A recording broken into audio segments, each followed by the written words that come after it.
what I was a little bit shocked though was that one comment where you were pointing out to the fact, and that is quite interesting when we look at the pictures that you were using about the airports.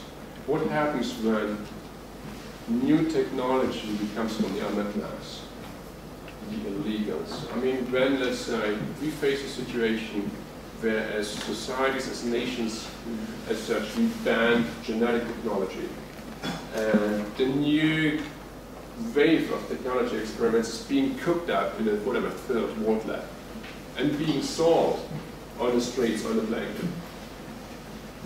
And the other thing that, and actually that's my question I would have to use, when we look at atemporality, and when we perceive it as a counterpoint to, let's say, fashion or the new, then does atemporality also come in waves? Can atemporality as such be reliquary? Well, in my book, Shaping Things, I talk about meta-histories. And what I meant when I said meta-history was that, like, there's a social expectation as to what time is supposed to do to us, and what time is good for. And Western society, since about the 1200s, we've been sort of interested in progress, or historical determinism, and we feel like time has a vector. But there are a lot of other meta-histories in which time doesn't have a vector, like Nietzschean eternal recurrence, or the Kali Yuga of Hindu technology and so forth, and sort of non-Western style methods of dealing with time. So attempting to escape this is very fraught with difficulty. It's the same problem that we have with modernity and with post-modernity, and that you can declare something to be modern, but then you have to talk about classic modern, or late modern, or late postmodern, or early postmodern. So we're now in the days of early atemporality, right? I mean, assuming that atemporality catches on as an artistic sensibility, and people start looking at stuff like this instead of chuckling knowledgeably, instead of saying, well, how atemporal, right? But this would be sort of early atemporal.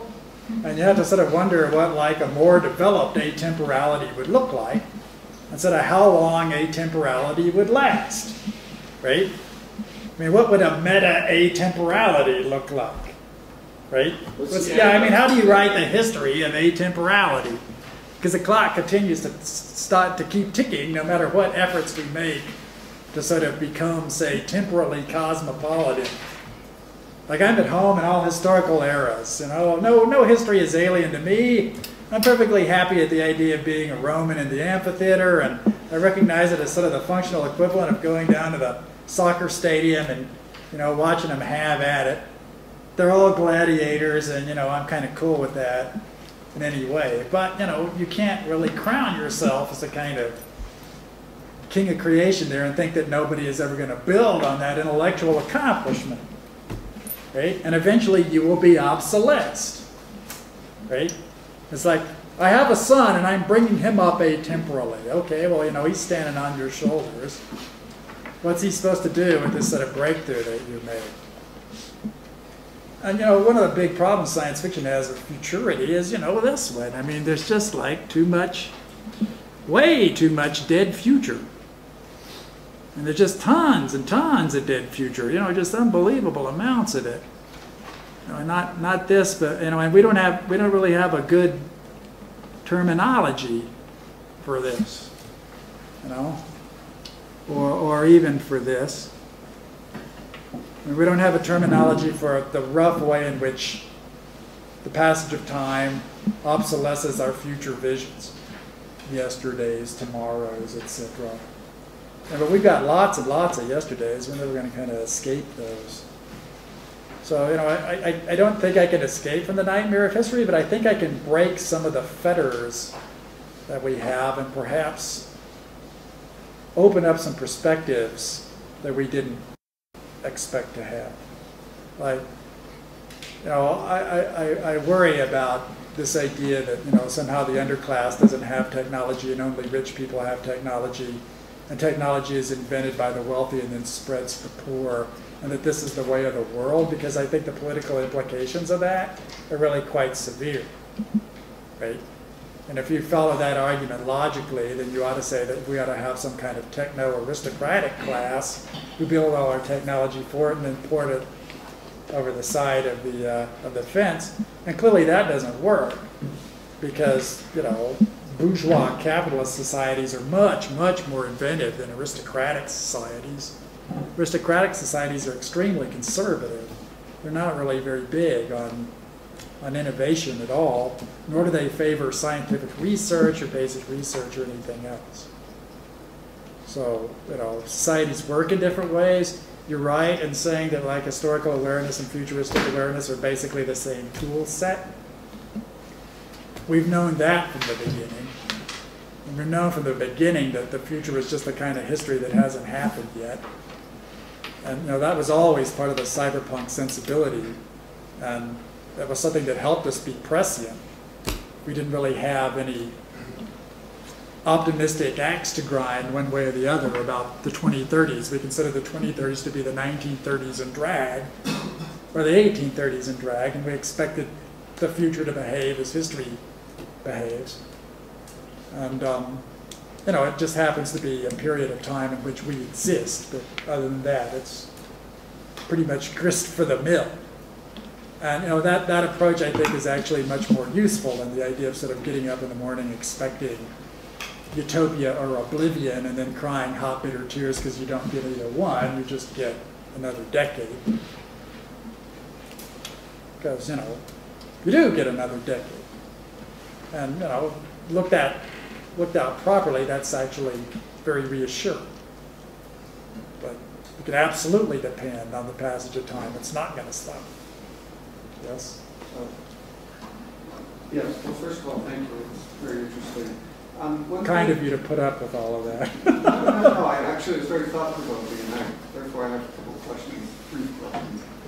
It seemed that one of the main themes about atemporality for you was the sort of interstitial crossing of time and space, so that it wasn't so much a lack of time, but a nullification of time through that crossing. Now, I was wondering if you would think, to a certain degree, I don't know if you're familiar with what Avi Warburg was trying to accomplish with his Atlas project. No. He would place a series of images next to one another. I think he did it in like 1960s, 50s or 60s. Right. And he would take, one of them was called Nymph or Nymphette, and he would take a series of images of a nymph throughout time, and it didn't necessarily make it, I wouldn't say atemporal. It almost was a temporal multiplicity. So I'm wondering if there's something similar to a temporal multiplicity and an atemporal interstitial nullification. Well, that might be the case. I mean, I'm not familiar with Warburg's work, but there are precursors of a sort. I mean, many. There are always any precursors for any kind of sensibility, but one of the big ones, I think, is Italian futurism a century ago, where you have these kind of, you know, knockabout art guys who get very interested in Bergson's philosophy of time, and then they try to paint, you know, sort of stop motion processes on a single canvas, right? And this is a precursor of cubism, where you're trying to paint several, you know, you're trying to paint a scene from several different perspectives at the same time, you know, the famous profile and front face at the same time. You know, and you see the futurists do this for quite a while. They're trying to like capture the flavor of very rapid movements, you know, the famous race car thing, the victory of Samothrace, charging horses, you know, even dogs walking, and you know, and they're clearly paying a lot of attention to photography and kind of they're trying to do a painted version of time-lapse photography.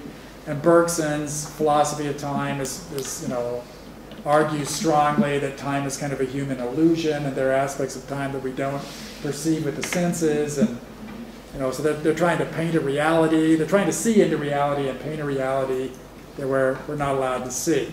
Okay, that